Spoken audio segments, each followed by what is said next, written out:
Welcome to another episode of An Echo of Glory. I am here after a victory. Allegations last week from Jake Robson that I don't come on after we win is more down to the fact that we don't win that often. But I'm here with Jake Robson. Hello. Hello. Are you saying these allegations are baseless and unfounded? My lawyer shall be in touch. Right. And I think he's listening. I'm sure, he listens every week, doesn't he? He does. And Gary Diamond, hello. Good morning. Good morning. A bit more. We won. Good morning. Good weekend. Yeah, I had a good weekend. Worked yesterday. Off. Working on Spurs or something else? No, something else. Working in the big bad world of actual news yesterday. Okay. And Saturday, Chinese New Year. Right. Went out for a bit of Chinese. Okay. Very nice. Yeah, it was great. Okay. What about you? You weren't here on Friday No. because you were off for your weekend of. Thought James was going to play some Barry White at that point. We did. I went away Friday night, and to a hotel, and I realised, really nice hotel. You going to give them a shout out? No, because I'm going to criticise them. Oh God! It was just when I want to link it to Spurs. So we went to a really nice hotel down in Loads of Hampshire. potential fell short. Well, no, really. Okay, so really not. You drive in, amazing grounds, amazing hotel. Started fast, went soft in the middle. Halfway through. Jake, there are other pods in this building that will talk about that. Okay. I will promote the Self-Care Club if you want to listen to that stuff. They're on after us, not this pod. Anyway, you drive in, beautiful grounds, beautiful property, beautiful building. The drive up to Spurs isn't great, but beautiful property, beautiful building, beautiful food.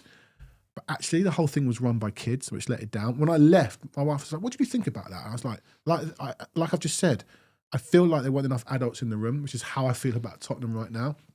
So I had a lovely weekend, but I'm not going to name the hotel. But it was really nice. But there was just too many, not enough experience. I've had that before. In the staff. When you left and your wife said, "How was that?" and you said, "It's just like Tottenham."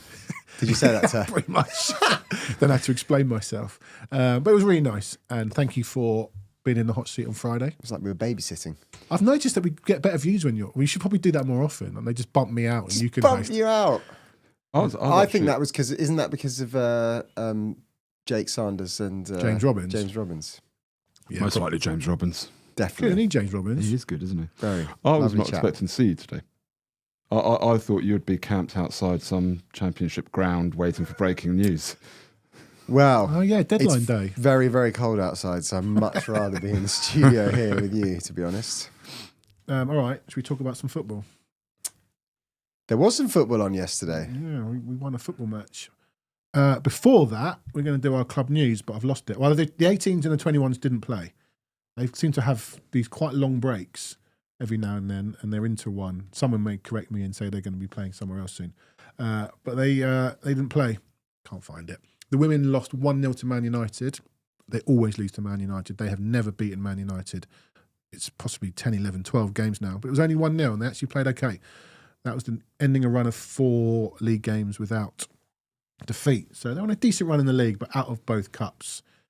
We're going to come to that in a minute. The men have signed an adult. We signed a footballer, Kevin Danso. And he is a footballer. But as in, he's not just a defender, he's a footballer. He can play. He can play. He can play the lad.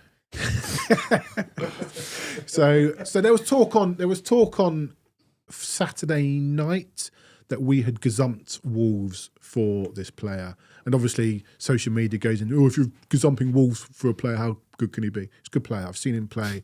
I'm not going to say I've watched him regularly. Lons are not on my radar, but in my work on European football, I've seen him play. He's a good player. He's quick. He's strong. He can play out from the back. He likes a card. He's a great blocker, which after yesterday's performance, maybe that's the kind of where we're headed. So I think he's a really good signing. Some will say he failed at Southampton. He was 19. He's had a really... God, people that say that just don't know what they're talking about. Yeah, he's had a really interesting career. He's played at Reading, played at MK Dons, speaks perfect English. His parents or his family still live in the Milton Keynes area. Don't have to worry about the language. He's Ghanaian family, Austria international, played in France, played in England, played in Germany. Yeah, he's travelled a bit, but I think he wants to settle now. Whether that happens or not, we don't know. But it's a good signing. I think so. He's one of those players that I don't know if this is a good thing or a bad thing. His name has come up, not necessarily linked with us, but I've seen the only reason I know about him is because he's often been linked with moves either to the Premier League and I know he's had quite a few moves, but Austrian international. I mean, Austria are a good side. I've said this before, in the last 5 or 6 years, famous last words, in the last 5 or 6 years, I would say we have signed more players that have hit than players that have missed. Absolutely. Yeah, I think so. Now, and we've had different people doing that, making those signings, whether it's the guys behind the scenes or the managers, they've changed over the last. So I don't know whether it's luck, because quite frankly, we needed some luck when it came to good signings, because in the few years before that, we'd had some shockers. So that's all. That's sort of the way I look at it. We maybe I feel like we've turned a corner. But I think recruitment generally has to become more mature, and that's where data comes in. And people were saying, oh, if you only rely on data, I don't think they're only relying on data. But data is being used, and as a consequence, hopefully more of these players will be hits than misses. That used to be somebody used to say 50% of signings fail. Well, that can't happen when you're spending these vast sums of money on players. You've got to do your research correctly, and that's where data is being used. I'm not going to pretend that I know much about Danso beyond what we've all seen on YouTube over the last couple of days.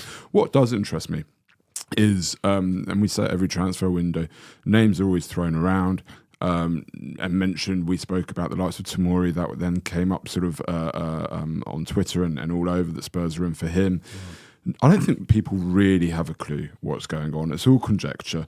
Danso isn't a name that has been much thrown around in relation to Tottenham, and then all of a sudden, bosh. The idea of us gazumping Wolves doesn't resonate with me. At the end of the day, he had his medical. Yeah, it was all done really. Well, this is it, guys. There was some talk that his medical, even some of the top journos that you sort of respect were saying he had a medical on Sunday. We obviously didn't have a medical. It was announced at 10:15 on Sunday morning. In the kit, so he'd been there the day before. Exactly, clearly, and we know how many times we've been there in the past. Why hasn't it been announced yet? Why hasn't it been announced yet? And all these medicals and things, and then all the press releases seem to take so long. We get frustrated with the announcement.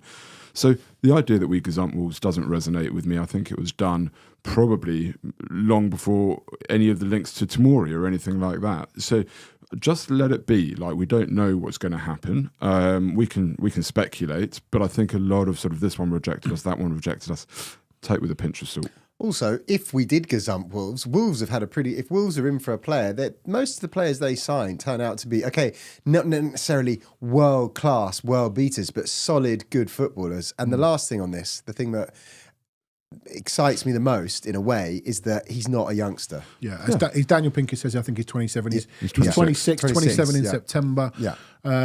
His experience, as Daniel says, he's 200 top flight. And that's what we need appearances. now. Correct. And I think the other thing about him, he's 6'3". Like, he's an imposing figure. He's dominating in the air. You can see that from any clip you've seen.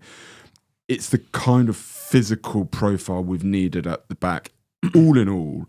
And I think he counts as homegrown, certainly in the Premier League. I don't know about in Europe, but all in all, it looks like a very astute, sensible signing, fairly low risk. And if I'm not mistaken, Johnny, you'll have to pick me up on this. He's eligible to play on Thursday. I was about to say that. I actually thought he wasn't, having spoken to a few people on Saturday. I put out. Did you put some calls in? I put some calls in. Well, the calls gave me some false info. People calling you, weren't they? I was wrong. I put a correction out on social media, on Twitter. He can play. I thought he couldn't play. I thought you had to register before the first leg. I thought that. Possibly that's a rule that has changed over the years, but anyway. And as Sidney Duke says, well, we will find this out. Sidney Duke reckons he's miles better than Dragoshin. So yeah, I think he might well. But if he is, it's kind of irrelevant. Dragoshin's out now for the rest of the season, so he needs to just come in and be better than Dragoshin. I hope Sidney Duke had a good Australia day the other day and listened to the pod on Tuesday. Are you going to read out Hotspur Sam's message at the top? Hotspur Sam said, "Good morning." Good morning, Hotspur Sam. Was that the message? Yeah. Right, just that one. Good morning. Okay. Yes, so from what I understand, he can play on Thursday. We'll come to Excellent. that shortly. Ronnie, so let's talk about the rest of the transfer window. Shuts at 11 p.m. tonight, Monday night. Ronnie says João Felix on loan would be good. I don't disagree. Ronnie says we're staying up. Yeah. João Felix on loan. I think, look, Disasi didn't want to come to us. I don't think he's any good. The talk in the last half hour is he's not going to come. I think Chelsea players have it ingrained in them that they're not going to sign. I don't think we signed João Felix. I think it's another one where I'm not convinced that we were ever actually in for Disassi. I have a suspicion that we're going to hear a lot about Mark Gahey today. Well, how deep are your pockets? I think, without giving away too much, I think 60 million. I think 60 million. We were in for Disassi. I think let's talk about Eze. Let's talk about Gahey. I just don't think you sign people's. The interesting one yesterday that Eze was on the bench because he had a foot injury. If you've got a foot injury, I'm not convinced you sit on the bench. But listen, they went and won at United anyway without him.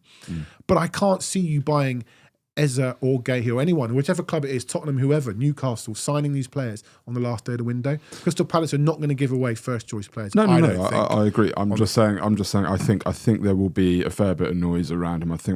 I have a suspicion we're going to make a big push for a Mark Gahey. I have a suspicion that we might make a big push for a Dibbling. By the same token, you are saying that we, Tottenham, would be prepared to pay £80 million for Mark Gahey. I don't think it'd be 80 million. I think 60 million would really test their results. Well, 60 is what Newcastle put. Isn't that what Newcastle went to? And they or did that? Is that what Palace want? I just can't see it. I can't see us going there. It depends if our dear leader is feeling the pressure from the chance at every single game right now. Yeah, but I think I'm not going to say that we're not going to sign anyone. But I think knowing that it's January. And I know, based on what he's done in the past, he doesn't want to feel like he's not getting a good deal out of it. And you can sign players who are a good deal, who are also good. But if you sign somebody in January who's already not been allowed to leave for 60 million in August, what are you going to have to pay for him in January? And as the owner, are you going to want to do that? Let's see what happens. I agree. It's probably less likely than likely. It's just a name that I don't know. I just think it would make a hell of a lot of sense. Oh, absolutely. What a player. I'll put this out there. What do people think we need in the next few hours? We might not get anyone, but we've signed the defender. Do we need another one? Do we need probably another winger / forward? I think the Romero question worries me. He hasn't been on good form this season generally, even when fit. He looks like he's been distracted. His head's maybe been turned. That's just my perception of his form versus what we've seen in previous seasons. The injury thing, coming back from injury, is a bit of a concern with Romero. So I'm just not sure that we can look at Romero as somebody that we can rely on throughout the remainder of the season. Yeah. Van de Ven needs to be treated with kids' gloves, and we, he just can't come back in and play every minute of every game. So I think one way or another, we need another centre-back, left centre-back, or whatever it is, left centre-back, left-back, whatever you would wish to call it. So I do think we need another defender. And then as well, if I could choose for somebody to come in, it would absolutely be Dibbling. I would much rather see him right wing for the remainder of the season than Johnson coming back. And I think Dibbling gives us something that we don't have outside of Odegaard, which is a ball carrier, somebody who can really beat a man and create something. Young, English, huge scope and huge potential. That's what I would love to see. I think we'll make one signing, and I don't know if it's going to be who it's going to be, but I think if you give me one signing, I think we need a forward player now over a defender. I get what you're saying about Romero, but he is still there and he is still a body. Correct. Yeah. And I know it's we'd like to get to the point where this doesn't happen, but Archie Gray is what our 5th choice centre back. If needed. No, you're right. I almost think I'd rather we signed Dibbling than even another fullback. I think over a centre back. No, I agree. But I think we could really do with somebody either who plays out wide or even as a 10, because then Kulu can play out wide. I just think somebody to give us just one more push. 100%. I agree with you. If we sign one player today, I'd rather it was a forward player. But I'm not going to sit here and have people say, "So you don't think we need more?" No, we do need another defender. So looking at the comments, Marky Austin Riley, Dean S, Soul Sniper Gaming all agree a centre back. Most people agreeing a sort of centre back left back hybrid. I actually, with the signing of Danso, knowing Gray can play there, Davies has come in. You know what you're going to get. I'm not saying we're stacked at the back, but actually we're decent. We're decent. I would, if we were going to sign one player, for me, it would be a forward player. The old AMRLC from the old Football Manager. Yeah, that's kind of, I think, what Jake is saying. Someone who can play just across the front line. Well, then you're talking about Eze. I personally would rather see Dibbling on the basis that you've got Kulusevski who can play across the front line, Odebo who can play across that front line, Maddison that can play across that front line. I don't know that we need. I'd like to see an out-and-out winger, a ball carrier on the right wing. Again, the problem with somebody like Dibbling, I think Dibbling's a fantastic player. I really hope we sign him. I think, again, if you're looking at it as the chairman, you're just thinking, I'm going to overpay for him in January. That's the problem. Maybe so, but you can't really. I mean, the guy's like 18, 19 years old. I know, babe. I know. You know, he signs a 5-year contract, which will definitely amortise, and then you give him another contract Dibbling. 3 years in. Yeah. Do we want? I really like the guy. I just think. Are we happy with Dibbling's not injured? Ronnie's just saying Dibbling's been injured. He's actually been on the bench the last 2 weeks. I think Can I just ask? I really like Dibbling. Are we happy with another? Yes, kid? because he doesn't count as he's not an Archie Gray or a Lucas Burval who's got no Premier League experience. I mean, this guy can just come straight in and play in the Premier League. But do you know what else? You know, people talk about kids, and we saw it against Elfsborg, right? Kids come in without inhibitions, without fear, and they just get on with it, and they play their natural game. So I don't mind. But you do need experience. You do, of course. I'm not dismissing that. But he has experience. It now. That's the thing. Yeah. Yeah. He's got a bit of experience. A bit. I don't mind like Dibbling coming in and being another young kid, and I think as well, if you went and got a Dibbling and a Gahey. Ollie Spiro mentions this a lot on the pod, and he's been a bugbearer of his, and there is some merit to it that an England squad without Tottenham players is a tragedy. Suddenly you get the likes of Dibbling and Gahey, and you could see in the next year or two that Spurs would have 5, 6, 7 players in the England squad, which is how it should be. Yeah, well, and that's when Tottenham are at their best, I think. So. I said to somebody the other day that on Friday, regardless of who we know, in fact, we said it on. Did you say it last Monday or did we say it on Friday? Regardless of who we sign, it's not been a good window for us. Having said that, if we signed today any one of Dibbling, Gahey, or Eze, I think it's a good window at that point. I don't think that any of those I don't think 2 of those 3 are happening. We might sign Dibbling. Are Southampton going to let him go? I think they're probably going down anyway. There's talk he's a Tottenham probably fan. going down. Well, yeah, they're done, aren't they? Done. I mean, even the win over Ipswich yesterday. Thank you very much, Southampton. That helped us. Yeah, but even that is that they're down. They're down. Okay. Everyone wants Dibbling. Mikey Austin Riley wants siblings. We can't help you with that. There's probably a pod in this building that can help you with that. Okay. Someone's asking, morning lads, great show as per usual.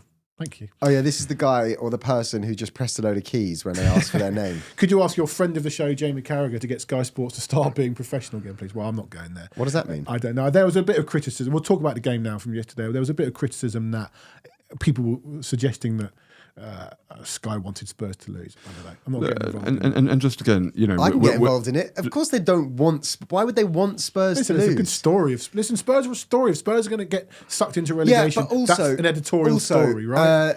Friend of the show or no friend of the show, he's been on this show and says he has a soft spot for Tottenham. Correct. Carragher doesn't have any axes to grind against Tottenham. The only reason he said he thought we were going to concede because he qualified it by saying with that defence playing here against Brentford, I wouldn't be surprised if they concede 3. How many Tottenham fans possibly agreed with him before the game? None of us went into that game feeling particularly confident. Yeah. I don't know that we were going to concede 3, but I definitely had us down for 2. I had us to need to score 3 to win the game. Let's put it that way. Should we talk about it? Yeah. So this is how we lined up. We were in a nice position yesterday where we could actually bring in 4 players who didn't play in the previous game. Where that's not been obviously Van de Ven was one of those who went out, but we were in a position where 4 people who didn't play 4 days ago were able to play. So we lined up with Kinski in goal. He was one of those. Porro, Gray, Davies, and Spence, who was another. Bissouma, who was another. Bentancur, Moore, Kulusevski, who was the 4th. Son and Richarlison. Very much a 4-2-3-1. So I just got to laugh at Daniel Pinkers. Spurs must use the same database as Aston Villa. Well, probably Langer left his hard drive there. Oh, yeah? I knew you were going to comment on that. So I'm going to jump ahead to full time, really. I didn't see the game yesterday. Didn't watch a kick until last night when I watched it. What were you doing? I was just doing stuff, man. I had stuff on. With that other family that nobody tell them about. And I like it when you can hear James chuckling at your jokes in the other room. Cackling. I watched the game back, and obviously I watched the game back knowing the score, knowing people's reactions, WhatsApp, Twitter, a lot of whining, as we like to do as Spurs fans. I actually don't think we played that badly. And far be it for me to criticise my friends over in the XG bunker, I mean, what was the XG? And they are in a bunker. I mean, it's been downgraded here from what I've seen, but 2.06 Brentford, 0.86 Tottenham. I actually think ours is quite high. But they had one chance. I actually think we played quite well. And first of all, a huge win. But second of all, that was the way we were going to win, I think. I thought it was a really interesting game. The first half, I thought, was very, very even. I don't think there was much between the teams at all. And I was pretty happy with the performance at half-time. We didn't do enough. I think throughout the game we didn't do enough. But I think what's drawing criticism is the performance in the second half. And my view on that was... Really? Yeah, well, people, it was all Brentford. It was all Brentford. I didn't mind it. I sat here on this pod a few weeks ago saying our biggest wins, not necessarily by way of scoreline, but the teams that the biggest teams we've beaten, we've played in that way. Beat Liverpool 1-0, playing a very similar way. Beat City twice, playing a very similar way. Sitting in, trying to break. When you do sit in, and people go, "Oh, so you want to be Mourinho or Conte again?" No, that it's not about that. But there are times when you have massive injury crisis, when you are lacking players, that you have to consolidate. You have to change the way you play a little bit. You have to ask your players to not be pressing and running and being that. I think we've all seen that graphic this week of Spurs are in that top right-hand corner for sprints, like a long way away from any other team on that graphic, just showing that our players run infinitely more and infinitely harder than any other team, which could also be a reason for the injuries. When you've got these injuries, you do have to find a different way. And that's all I think a lot of people have been asking, myself included, since this injury crisis. Sit in, defend properly, don't give up chances.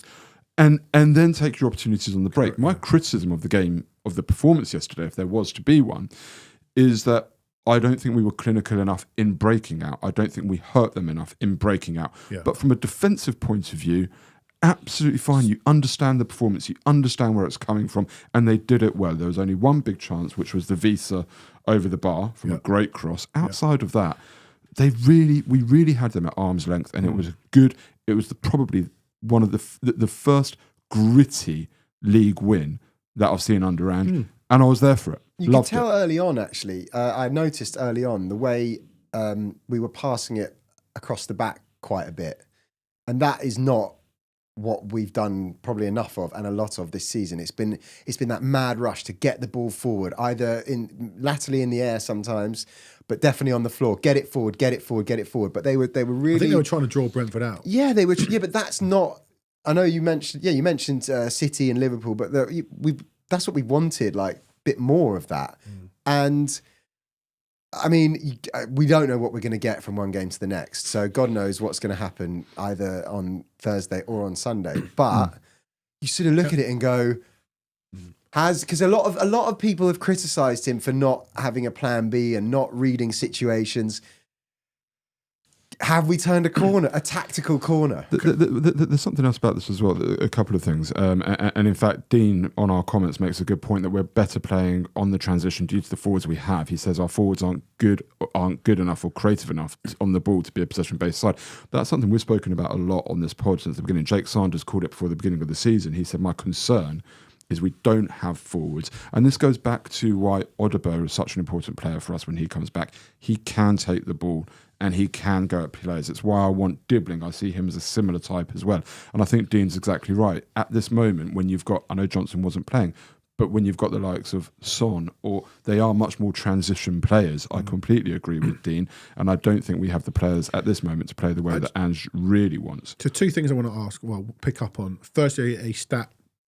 Did my own stat last night. Didn't steal it from Opta this time. I had a look when watching the game back. We were heading everything away. So I had a look. It's 34 headed clearances, which is the most of any team in a Premier League game this season. It's our most in a Premier League game since 43 against Burnley in 2016. That was the plan. Our plan was to load the box and clear away because Vissa's good in the air, but he's not a big lad. Mbeumo's not a big lad. Sharda is tall, but he's not a threat in the air. And midfielders are not going to really threaten you in the air. Obviously, if they get set piece, Collins and whoever comes up from the back, fine. But in open play, it's not I think that was the plan, was to fill the box and head the ball away, and it worked. I watched the game back. I knew they wouldn't score from any of those crosses because I knew we'd won 2-0. But when you're watching the game, Was there a bloody hell, boys, it's coming? Or were you actually, I think we've got this? You're always nervous because do you know what it was? If it had been us at home against a lower opposition team sitting in, I'd have sat there and said, we ain't going to score. Right. Because we've seen that performance a million times. That's what it looked like. It looked like us against so many other teams where they didn't know how to break us down apart from maybe flinging it in or whatever. So I probably should have been more relaxed than I was because they, as I say, you look back on the game, you're like, we did keep them at arm's length.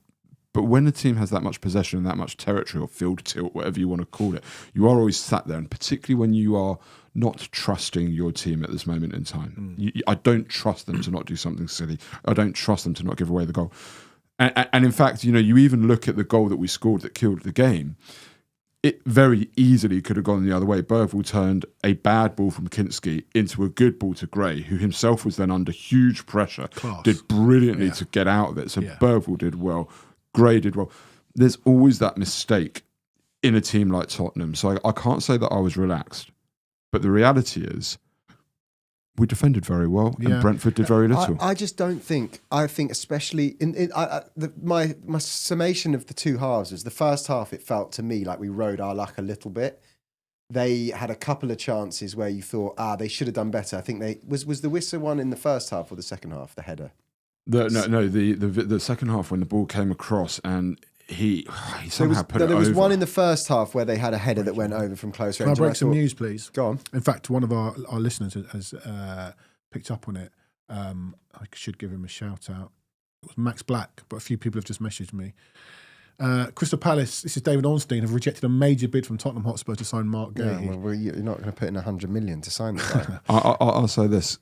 I just have a suspicion. Just keep watching that because I think that bid was last night that was rejected, but I just have a suspicion that there might be more in that. It's interesting because a few people said, Sven Thorson said it, like you said it, Gary, we've defended as well as we have done for a while. We felt comfortable, and I asked you, did you feel comfortable? And it was quite a solid defensive performance. We're clearly still looking for a centre-half, and a few people have said it in the comments too. Dragusin has not been the player that we would have hoped in possession. So maybe they're actually looking to replace him. Well, but okay, yeah. So I was thinking that if everyone's fit, who are our two starting centre-backs? Well, I think Romero's got a problem. I'm not sure we see him much again. I think his injury is potentially not going to see him play many more football matches for us, and I think he will be sold. Well, in which case, being super picky, is Gahey not a left-sided? Does he not play on the left of the centre backs? I think he could play either side, but will he just play, or will we just stick him to the right of Van der Ven? Well, we've got Danso. I think Danso and Van der Ven. But this is why it's like if we end this, it's going to be great if we did sign Gahey, but then what? Okay, you've got Gahey, Danso, Van der Ven, Davies. Yeah, I mean, let's put Gahey to one side because who knows if that's going to happen. I just have a suspicion that is going to run right through until 11 o'clock. All right, Jim White over here. But let's put that to one side. The question was about Dragusin, and it is a valid one. And look, number one, I hope his injury isn't as bad as has been reported. I hope he recovers soon and comes back because he's a young lad. And whatever I'm going to go on to say about him, he's a young lad that has come in and had to lead a injury-torn defence that is under huge pressure.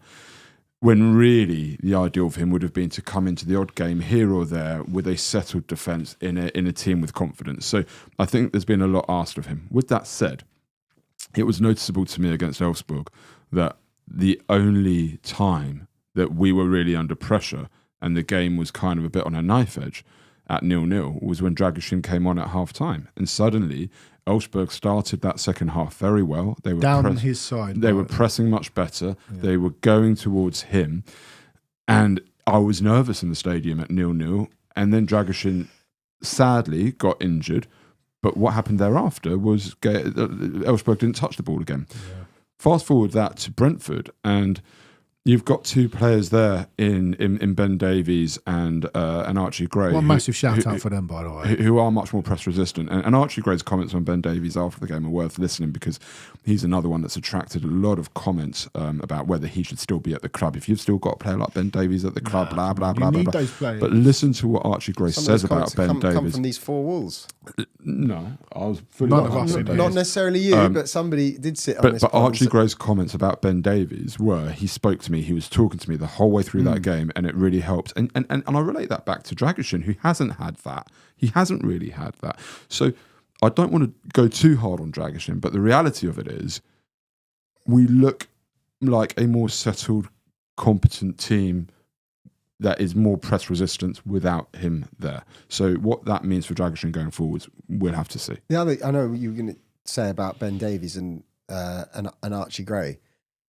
In that first half, and especially in the second half, I don't know where these comments have come from in the second half that we got. I thought we just shut them out in the second half. That was the game that I saw, and I thought considering the back five that are there, we don't really talk about.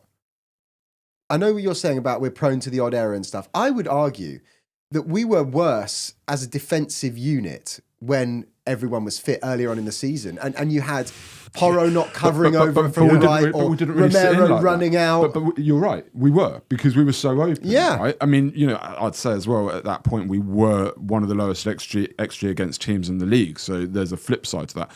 But we didn't really see that settled, that Van de Ven, Romero, Udogie and Porro back four being asked to sit in like that. So, fine. But still, yesterday, Brentford, before yesterday, were the top home scorers in the Premier League this season. Yeah. We've gone with a back five of brand new 21-year-old goalkeeper, right back, a centre-back player who's a midfielder, Ben Davies playing at centre back, and then Spence, who's a right back, playing at left back, and we've gone and kept a clean sheet. I have a question for you guys. How many matches in the bad run that we've been on have the losses been to defensive errors or out-and-out poor defending? Personally, it's been we've lost it in midfield and we've been a bit toothless up front. I'm thinking the Arsenal game, Everton was a bit of a funny one, but I just don't think that sometimes. I don't think we can underestimate, and I do think it has been a bit underestimated. When you let 4 to Chelsea and 6 to Liverpool, defensively is a problem.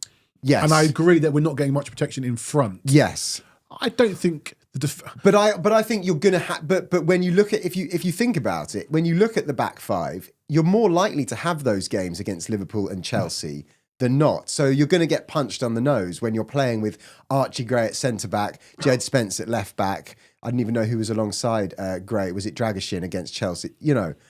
I just think it's been slightly underestimated how difficult it is, and it has been for a side to have to play with a defence like that. If Arsenal or name any other team that was playing a midfield, imagine if Kovacic had to play centre back, and Kyle Walker was playing left back, and name me someone else was playing, and it just. I get that, but maybe their manager would adapt to the situation better. Maybe. But my point is, I don't think many of the in the last few weeks has been down to bad defending, and the defence has been completely makeshift. I'll take on what you're saying. My comment about not trusting this team probably is more to do with the setup. No. It's probably more to do with, again, like you say, we if we were defending like that, but at the same time really looking like we could hurt them on the break, then I might have been a lot more settled, and I'd have been like, okay, come on, keep bringing them on, and then it's go. I think my nervousness yesterday came from the fact that I think if Brentford had scored, they probably would have gone on to win because they had the momentum and they looked like it, and I couldn't see how we were going to get another goal. That's probably where most of my nervousness came from, and that's what I said right at the beginning was, I don't mind the performance. I do mind that we didn't look enough of a threat in the second half. We didn't hurt them enough. Scored a great second goal, but we didn't do much. I think we've decided that was probably the plan. No, it was. But I'm sure the plan would have been to hurt them a bit more. Like when we get the ball, when we have the opportunities to break, let's go. But what you can certainly say is every one of them put themselves on the line. Some great blocks. Richarlison with a great block. You said it a few weeks ago, it didn't feel like they've thrown in the towel. And yesterday was a prime example. Yeah. Bodies on the line. We were running the whole game. The fact that we scored, I mean, we complained a few weeks ago how many winning goals. Okay, we were already winning this game. But I don't remember the last time when was the last time aside from Elfsborg that we scored such a late goal in the Premier League? Yeah, we haven't done that discussed many this. times this season, We and that discussed is only comes from keep going. Yeah, of which of course. course was a hallmark of some of the good performances last season. Might also come from the fact that they weren't running their balls off for 90 minutes, and actually one or two of them had the energy to there you get go. up there. He made good subs. Yeah. I'm not quite sure why. I thought Moore was doing okay. Took him off, shored up in midfield. I reckon that was Bergwijn a played pre. well. Do you reckon that was a pre because he played in midweek? Possibly. Yeah. They're managing. Yeah. They're managing minutes, and yes, he can do that when players start to come back. I think we all agree he could have managed minutes better before. Correct. I had a few things on Twitter. No one said it to me yet tonight. Few scrapes to you. No. People say, "Oh, you Ange in now." No, like one win doesn't change anything. I would say it again. Love him to turn this around and learn from mistakes. He did an interview with Natalie Gedra where he talked about maybe they're going to look at training differently. Pre-season might be different. I think maybe he's starting to realise that these things can't continue to happen. For yesterday, overall, I was so pleased for those players. They have been pushed from pillar to post, played 9-10 games in January. I think by the time we played Villa, it's 12 games in 6 weeks. They deserved a win. 2 Premier League wins in 12 is disgusting. It just is. So I'm not suddenly going to change my mind on Ange. But you're right. I said it after Newcastle. I still didn't feel like they were not playing for him. So that's fine. If they want to play for him, great, but he has to adapt too. Number one, he absolutely has to adapt in so many things that he's doing. I think as frustrating as it was to see Van de Ven not playing, there was something to be said in Andrew's comments about, he listened to the medical team, he listened to Van de Ven, and he's going to manage the minutes. That doesn't if it's not being lied to and he's suddenly out for another 2 weeks. Yeah. But if that's the case and we see Van de Ven against Liverpool, then that to me is a positive, because there have been mutterings that he hasn't been listening to the medical team and he has been pushing the players a little bit much. So straight away, it looks like he's adapted there. The players, certainly, I don't think, like I said a couple of times in this pod, as much as we might have reservations about Ange, we're not hearing that the players are fed up with the training methods and this and that, which you do start to hear normally when a manager is on their way out. Yep. The reality of Ange is that whether we personally like it or not, he is, I think, at this stage here until the end of the season. So what I would say about Ange at this stage is he is once again auditioning for his job. He has until the end of the season, and he has got a hell of an opportunity. He's got players coming back. He's got a massive semi-final. He's got a great cup tie away to Villa. He's into the last 16 of the Europa League. This could still be a really very good season, and Ange has every opportunity to save his job. And do you know what? Ange, go and do it. Save your job. Absolutely, go and save your job. Win a couple of trophies, get us up to 10th, 9th in the league, and everybody can start to manage the squad properly. Let's see those injuries reduce. Let's see consistency in injuries, performance, results. And then, fine, I'll be behind you. Go again next season. I think you've got a hell of a mountain to climb, but you're here to the end of the season, so let's see those changes. You know what I loved yesterday with that second goal? Firstly, the pass from Son, not the kind of pass, and that wasn't a very Son type of pass, cutting through the defence in the gap. I mean, he's brilliant, but it's sort of defence-splitting passes have not been his thing over the years. And the lung-busting run from Pape Sarr. And do you see how happy he was when he scored, Sarr? I just love it. It reminded me of that goal. Do you remember the goal he scored against Man U at home? That was his first goal. Yeah. And it was just like Pape Sarr's popped up wherever in the 6-yard box. Need more of that. He scored, I think that was his fifth goal this season. I mean, what's a good goal tally for him in a season? Between 5 and 10? Are we expecting more than that? 10 would be high. I think 5, 6, 7 or 8. Well, he's on 5. I think that's a decent return for a defense. I don't know what that's is he. The thing, yeah. Defensive midfielder. It's sort of 6. He's not really a 6. But as you said, what a difference being able to bring on subs, having to have a squad of fit players. Sarr made the difference. Bergwijn came on and gave us legs. Yeah, look, I mean, getting a couple of comments here. It was great to hear Gary positive. Yeah, of course I've been negative. We lost 10 out of 10 league games or something like that. A win does change the mood. I remain where I've always been with Ange. I don't think he's the guy for the job long term. I think what has happened so far this season is an absolute catastrophe and poor management on his part. With that said, we have got players coming back. He has got every opportunity, Ange, every single opportunity now to not be talking about injuries, to put things right. And I've always said I'd love this guy to do it because I love how he presents himself. I love his philosophy. I'd love him to do it. I'm not confident Got that work he to do. will, but got you know work to do. he's going to be there to the end of the season, so go and do it. He's still from the auditioning for his Correct, job now. exactly that. Can I ask you about Richarlison? Spent a lot of time on the floor. Daniel Pinker said it. A brilliant block. You know, he's a lunatic. He'll put his head in where it hurts, and he will run and he will try. He's a good backup to Solanke. Are we confident that for the next 4 or 5 weeks we've got this guy up front? And No. yeah, Yeah, but as I've said this before, I think we play I think the role of that is asked of him is different to Solanke. I don't have an issue with Richarlison because it's not like we're creating loads of chances that he's missing. So you don't watch him and go, oh, if Solanke was there, we'd have scored 2 goals today. So he's not. What he offers, I think, is something different. As you said, his link play. I think he's more physical on the ball than Solanke. He gets himself about a bit more. It's a I don't think he is more physical on the ball. Well, I think he's looser. I think it's no, not on the. Sorry, maybe I mean off the ball. You know, off. No, not you. I think Solanke will. I trust Solanke to hold it up more than Richarlison. Yeah, maybe, and I trust Solanke to score more than Richarlison. But I don't think Richarlison. I think maybe we might get more goals coming from other players. Yeah, for sure. And I think Richarlison comes alive in the box possibly more than Solanke. I think Solanke's great. Yeah, me too. I just think Richarlison. We lose a bit, but I don't think we lose. I don't think it's a total disaster as long as Richarlison stays fit. Because that's a problem. I think that's what I don't trust the most. I don't mind Richarlison up front. I don't think he's top class, but he'll always give 100%. His hold-up play yesterday was poor. His distribution yesterday was poor. On the ball yesterday, he was poor. But he gave 100%. He put his body on the line a couple of times, and he's always going to give you maximum energy. So it's not that I mind him up front.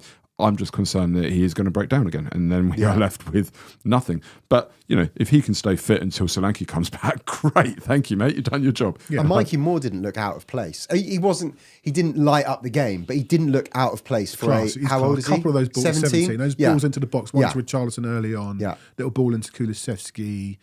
Yeah, we were saying on Friday, the guys were saying they didn't think he'd start, and I actually wondered if he might if maybe he would give him a start. I mean, I assumed that he'd play more than 45 minutes, but I just thought, what the hell, chuck him in. He was on a high from the goal that he scored on Thursday, and it's all about confidence, especially when you're 17. You know, if you've got the backing of the manager and the rest of the players, you just go out and do your thing. Would you like some match stats? Not mine. Opta's. Are they good? Yeah. Well, I'm going to do it. Like I've told you, it's what I do. Tottenham remain unbeaten against Brentford under Ange Postecoglou. One of only 2 opponents they faced as many as 4 times without losing. Can we play you every week? Who was the other team that we have played? But it was I don't know if I'm going to stamp on your stats bomb, but wasn't that our first win at Brentford? All right, so I'm going to give you another stat. We've played Brentford 4 times in the Prem and never lost. Yeah, never won. We've drawn the previous 3, but we've never lost. We are the only team to have played Brentford 4 times away and never lost. But on this stat, so we've unbeaten. So Ange has played Brentford 4 times and not lost. Who are the other team we've met 4 times under Ange and not lost to? Cool. I'll put it out. In the Premier League. They are a Premier League team. I think it's all competitions. Here we go. It's not Villa. Put it out to the listeners as well. Who have we played 4 times under Ange and not lost to? Blimey. It's gone quiet on the comments. It's gone quiet in the room. It's so quiet. It's not going to be Southampton. It's not Southampton. We haven't played them as many times. Cool. United. It's Man United. That's good, that. Ange has some. As Padani 82 says, it's United. Daniel Pinkus agrees. We're a funny old team, aren't we? Because we haven't. We've lost to some rubbish. Have you seen that graphic that's gone around recently about our league form versus our cup form? Yeah. So our league form. Yes, I saw that. Yeah, our league form, listen, LLD, and then our cup form, www. It's like, it's weird. Put the 2 together and you get a Welsh town. All right. Can you say the name though? I can't say the name. Exactly. A Soul Sniper Gaming says, next up in the Premier League is United. Hello, Wales. We've got any listeners from Wales? Yeah, we did. We're now gone. Bell left. They've just shut up. All right, Tottenham earned their first away win in a London derby in the Premier League since October 2023 against Palace. Wow. It was the first time they've kept a clean sheet in an away London derby under Postecoglou.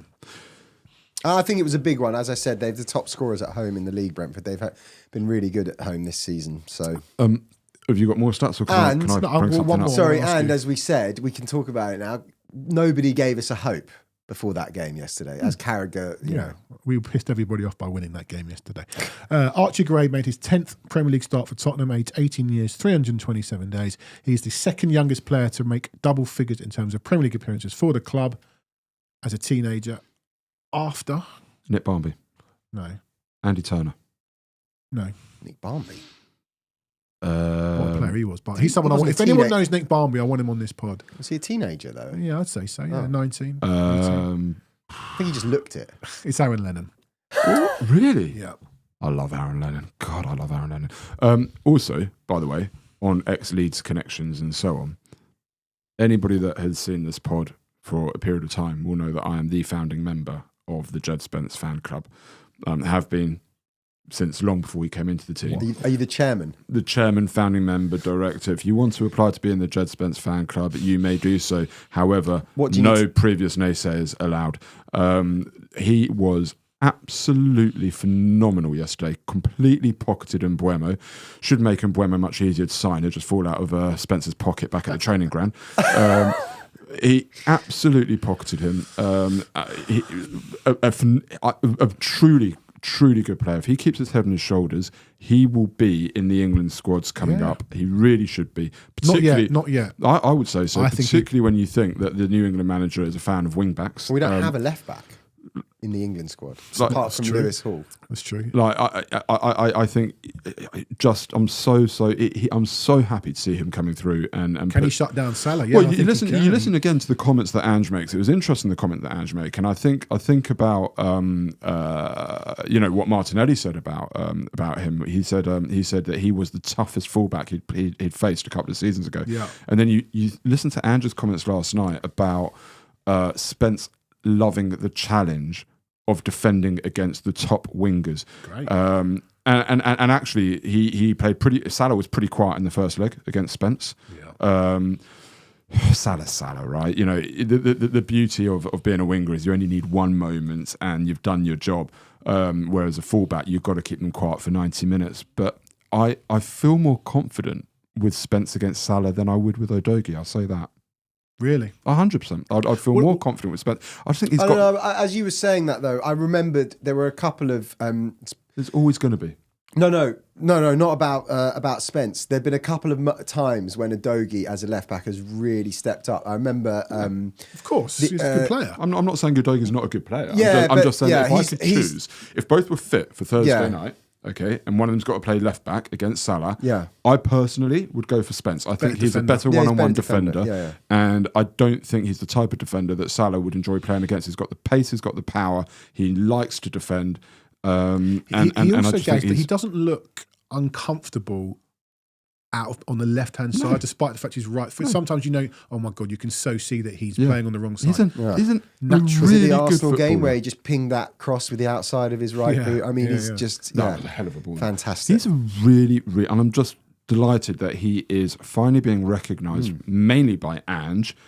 Hopefully that continues. My ideal would be when Udogie comes back that those three essentially rotate and we save Udogie's legs, we save Porro's legs. Spence looks like he can run all day. But wouldn't the ideal actually be to sign? Yeah, of course. The ideal would be to sign another left back. So he is the fourth. 100%. That would be the ideal. But in the eventuality, that's probably not going to happen today. Not this window. But 100%. I wouldn't want to go into next season without another left back. But if next season we went into next season with Porro and Spence as your right backs, personally, I'd have Spence ahead of Porro. I really would. And Udogie plus the left back, then you're in a really good position. I just think he's a sensational. I think he's a really, really good player. We're very lucky to have him when you're playing in Europe. And I just want to, as president of the Jed Spence fan club, I just wanted to give him that shout out. Right, league stuff goes out the window for a week and a bit. Big week coming up. We'll talk about Villa later in the week on Friday when we do our Friday pod. We are 90/120 minutes penalties away from Wembley. What do we think Thursday night? There would be extra time, would there? Yep. Away goals at no point, even after extra time. Okay. It's massive. It's massive. It's so much bigger for us than for them because I don't really care what Liverpool fans say. Well, we talked to a Liverpool fan. We are going to be putting out. We talked to Mo Stewart from the Anfield Wrap. We're going to put that interview out later in the week, one of our In the Knows, which have been very popular. I don't want to give away too many spoilers, but he was like, it's a big trophy for us because Slot to get that first one. And look, you can't want, other than Highbury, whatever they call it now, the Emirates, there's not a worse place for us to go on Thursday night than Anfield. Not just, we've got a terrible Not just record us, there. any team. Yeah, Anfield on a wouldn't want to go to semi-final. Stamford Bridge. At the moment, I think we could go and get something at Chelsea. I'll Anfield, give you my prediction for there have been Thursday better soon, teams but- than us that have gone to Anfield and fallen apart in the second leg. City did it. Barcelona did it. It's not ideal to have to go. And that's why I said to Carragher when we had him on before the league game, he'd just done the draw for us. He pulled us out of the hat. And I thought that was the worst draw you could get, to have to go away in the second leg to Liverpool of all the other teams. Anyway, I think it's going to be interesting to see. I think Liverpool were in a bit of sort of cruise control in the first leg, easy street, possibly because they knew that there's the second leg coming up. I'd be really surprised. I think it's very unfortunate for us that it's an FA Cup week as well, because had they had a big league game on Saturday or Sunday after the Carabao game, I think they'd make a lot more changes. They're playing their full strength team. Of course they are. Trent Alexander-Arnold may well be injured. Conor Bradley, I said this in the first, ahead of the first leg, is probably a better defender anyway. So it could be an upgrade, certainly defensively, not going forward. Trent hurts us with his balls into the box. Yeah, he does. But defensively, I think balls in the box, mate. We just head them away. That's what we do. I think defensively, Bradley's an upgrade. Maybe Kelleher will play instead of Alisson. Not sure. Apart from that, Salah's playing. Okay, maybe Jota will play instead and Diaz will rest. But what downgrade is that? I think, or maybe Nunez will play. But they're going to be a good side, aren't they? Yeah, they're going to be a good side. There's no doubt. The good thing is, I think we will probably see. I'd like to think that the team would be Kinski, Spence left back. I think I'd love to be Van de Ven. I imagine he'll bring Danso in. Yeah, I think he will. And then it will either be Porro. And I think Gray will miss out. And fair enough. He needs a break. I've got no problems with it being. I think Bentancur certainly has to start. I have a feeling he's going to go with Bissouma on the basis of putting Bissouma off, but that might be again and learning and managing minutes. Well, no. I'm just saying, as in he'll play Bissouma and Bentancur. Yeah. Maybe so, but he could go Sarr. Don't like. I personally would like it to be Bentancur and Bissouma, and then whatever you play up top, you play up top. But the reality is that. I don't fancy us to win. At the same time, I do fancy us to get a goal or two. I think we score. And the thing is, if you get a goal or two, then you get one goal. Liverpool need 3 to go through. Well, they need 2 and penalties. Yeah. But you get 2 goals, then they need 3 just to take us to penalties. Like, they can need 3 with 20 minutes to go, and I'm still shaking. No, of course, but the point is, the point is, we've given ourselves a tremendous platform, and as much as Liverpool are very, very good and they frighten me, and it's going to be tough, I can certainly see us getting 2 goals, and if we get 2 goals, then we've got a really good chance. You say whoever plays up front. Do you think Mikey Moore will play again? Do you think he'll play Kulusevski through the middle and Moore to have a go at Robertson down that left hand? I think he goes Cooley, Richarlison, Song. I think he picks his adult. So that game's too big for me. So who's playing as in the 10? It wouldn't surprise me. It wouldn't surprise me. 4-2-3-1. I think Bergville will play. Well, as Will says, the Anfield crowd will go for him after the first game. Yeah, fine. 4-2-3-1 though, and what he did yesterday, he had Mikey Moore out on the right, and he had Kulusevski. You're right. So this is what I'm saying. Yeah. And we were so good with Kulusevski playing as a 10 in the middle, in the pocket, spinning, putting balls in. He then drifts out to the right, but then comes back in. I think Bergvall starts instead of Moore. I think we lose something. I think that Bergvall playing as that 10, we're lacking, because he's not he's a fantastic player on the ball. You'd call him a technician, but as a 6 or as an 8, him playing as the link man between the strikers, the striker in the midfield, I think so we lose play Moore out. On the right and Kulu in the 10. I'd 100% play Kulu in the 10. Yeah, play Moore on the right. Maybe he only gave Moore 45 minutes because he wants him for Thursday. I don't know. I just think we lose something. Look at us talking about options. Bloody hell. We've had it in the last few weeks. He's played Bergvall. He's played Bergvall, Bentancur and Bissouma, or he's played Bergvall, Sarr and Bentancur. And I just think there's a reason why at the beginning of the season he was playing either Maddison or Kulusevski in the 10. I think you're lacking a bit. That's all. Gaz, you're going, aren't you? I am, yep. So Pilch said on here that Scarlett comes on to play the Klinsmann role. Come on, regale us with you were there in 95. Oh, the last time I was at Anfield for a knockout cup game was in 1995. 1-0 down to Robbie Fowler, header in front of the Kop after about 27 minutes, if I have it right. I can check your data here. On the stroke of half time, it was a long ball forwards held up by Klinsmann, laid into Sheringham, beautiful curling shot right in front of the away fans, off the inside of the post and in past, I think it was David James in goal, if I recall. And then I don't remember much about the rest of the game up until the 88th minute, when I was quite low down in that away end, the Anfield Road end.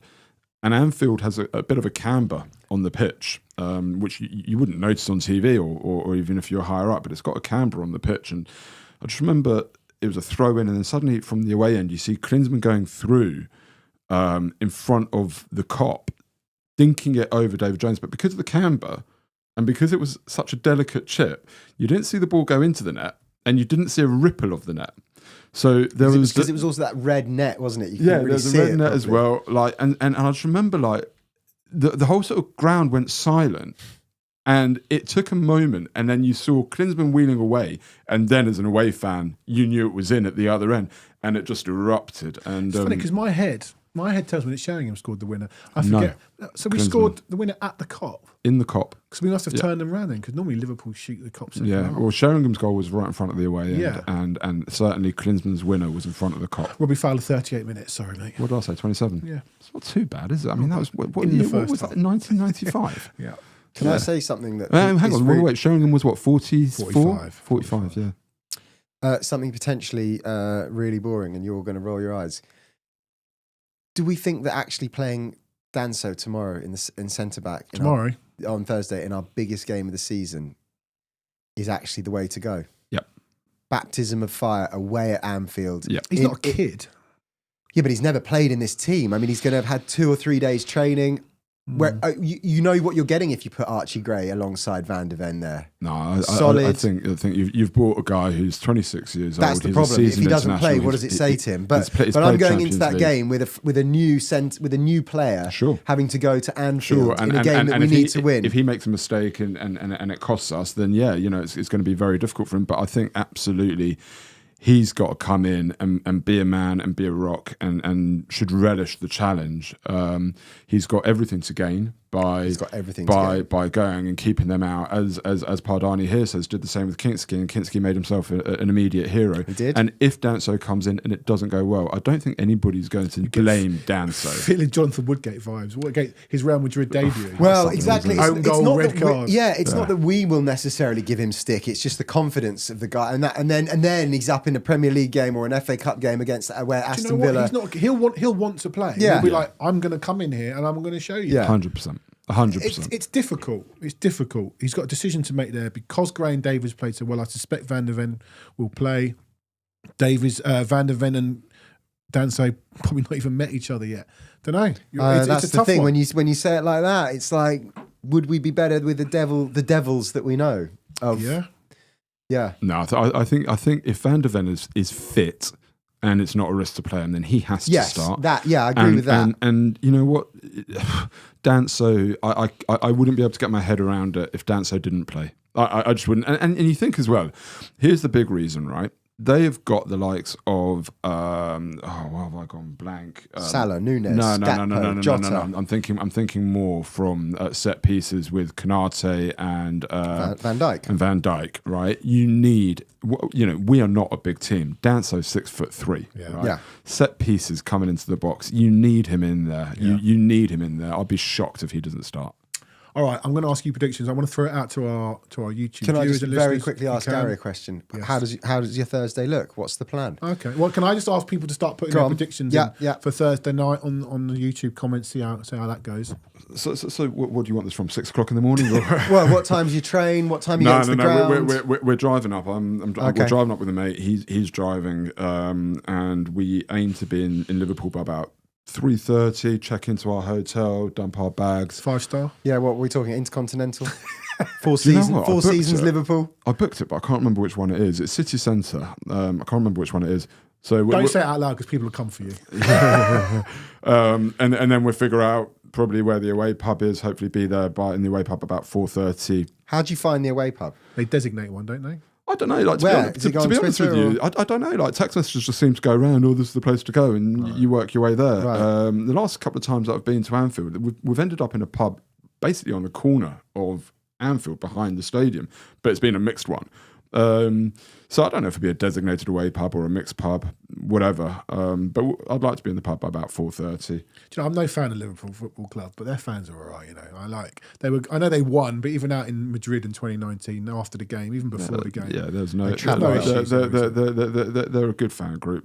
It's a tremendous club. You can't say otherwise. And like I say, it was only in Madrid that I realised the size of that club. You know, we all think Spurs is a big club, and we are a big club.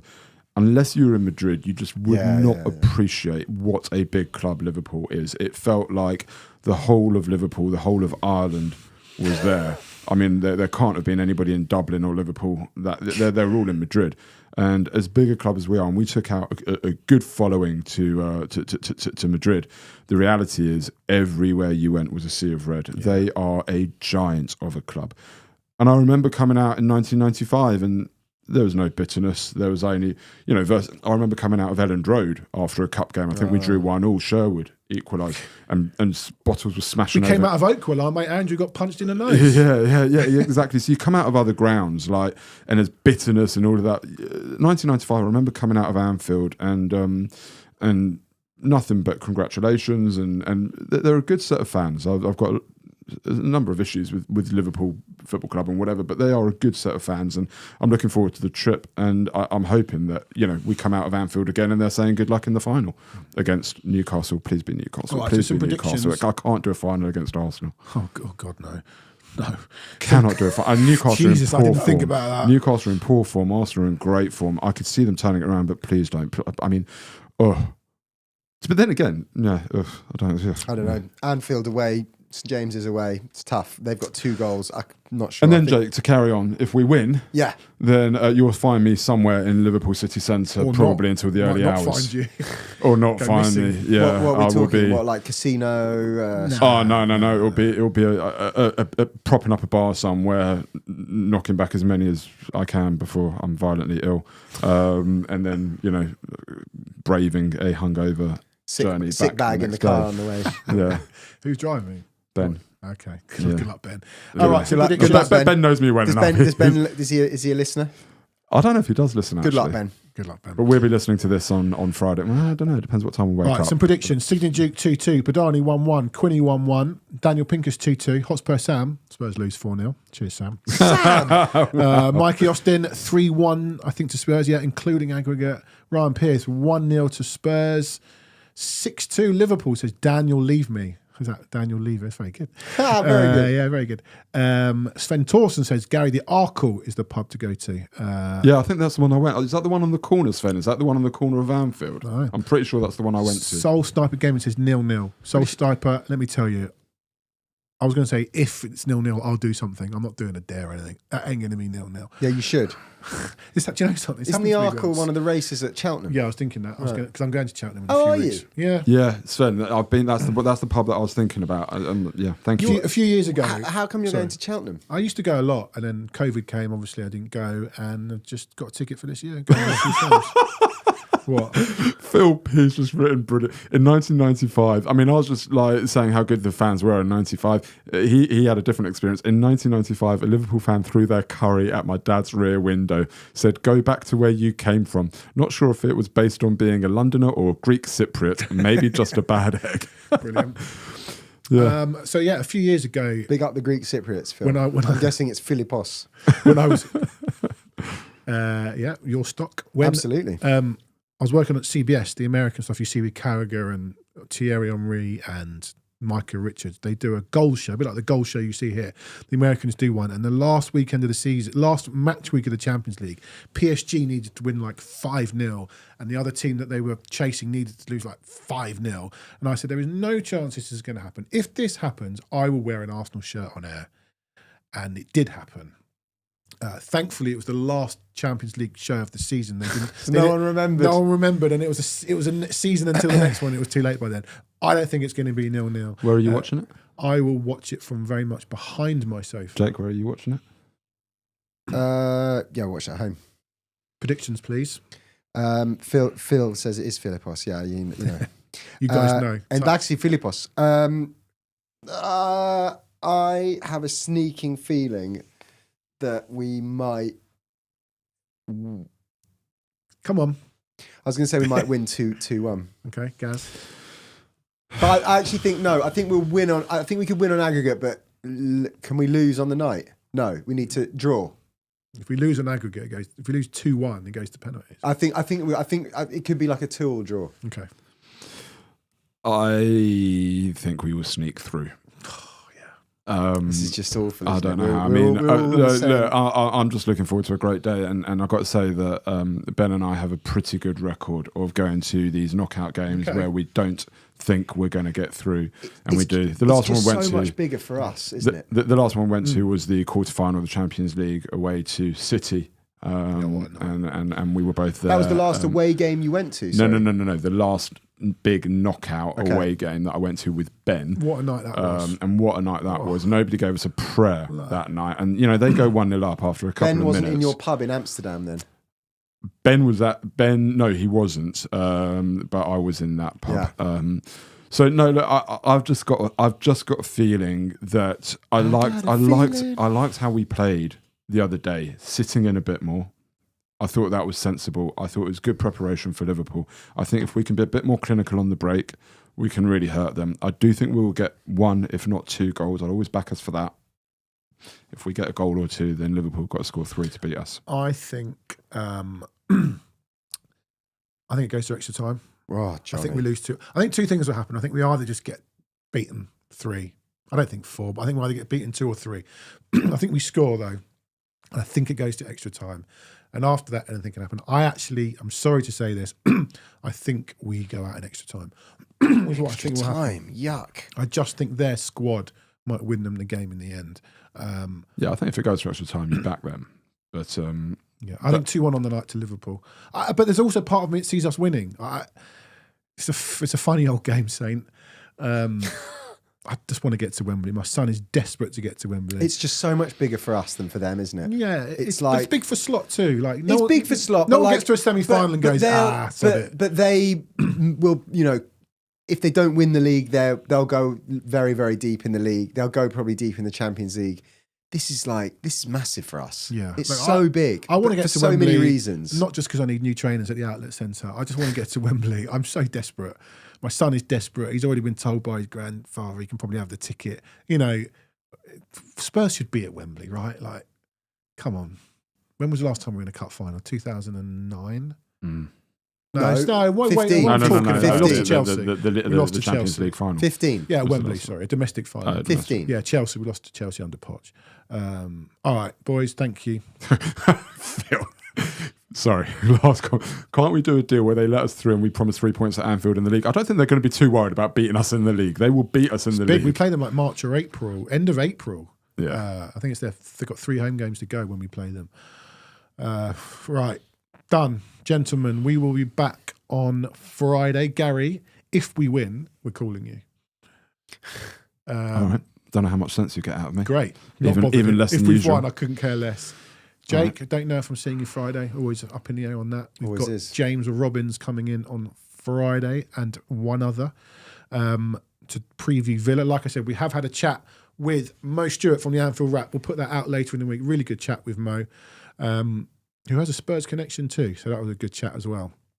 We will see you on Friday, Jake. Maybe see you Friday, if not next week, to preview Man United. Gary, enjoy the game on Thursday night. Hopefully speak to you Friday, and I hope we try and call you Friday and we can't get hold of you or you're just slurring your words. What time are you going to be on Friday? 10.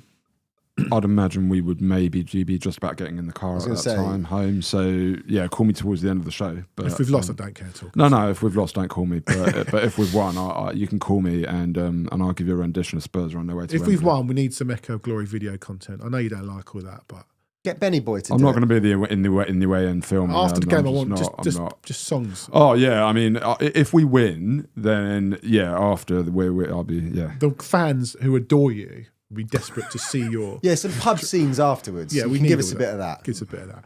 Yeah. All right, gentlemen, everybody in the comments, thank you so much. We will see you on Friday.